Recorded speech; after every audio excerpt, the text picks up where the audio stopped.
来继续来看台铁的前董事长杜美，3月20日落任了后，由交通部政务处长代理到打超过2个月。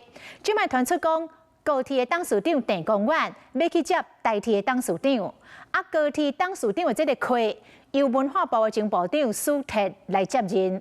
苏铁伫中央甲地方行政经验是真丰富，但是做高铁的董事长是毋是做会来，是引发着各界的关切。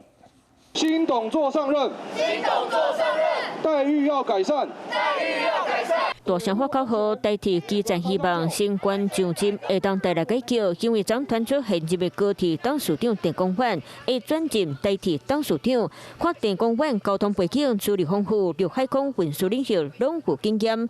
多上接任后1个月薪水1个月减要20万。不过郑公远同款愿意降低薪水，接代替改革的重担，嘛互代替基层乐观看待。过往在高铁任内，就是他也做了很多的措施，然后让高铁现在很赚钱嘛。那我们也希望说台铁也是有这样子的光景。基层同仁对郑光远先生的期待，就是希望他能够向上管理。那高铁董事长的这位行政院已经协定由苏铁接任，来看伊的经验，担任过高雄市新闻处长、文化局长、副市长，含港务公司的董事。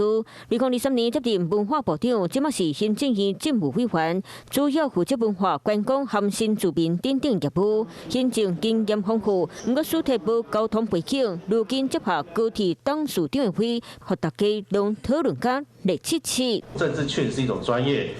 但是我们讲过去对死人的认定，他应该是文化人去担任高铁公司董事长，这很明显的完完全全就是一个酬庸的工作。做一个行政首长就是不管是远见创新、行动力、沟通力，都要有一定的水准那这些部分，我认为死者的确足以堪当重任。那我们也尊重，不管是台铁公司或者是高铁公司的这个公司治理。那在程序走完之后，我就会正式来向大家来报告。苏铁伫咧中央和地方行政经验丰富，高铁董事长这个会敢最稀少，也是各界关注的焦点。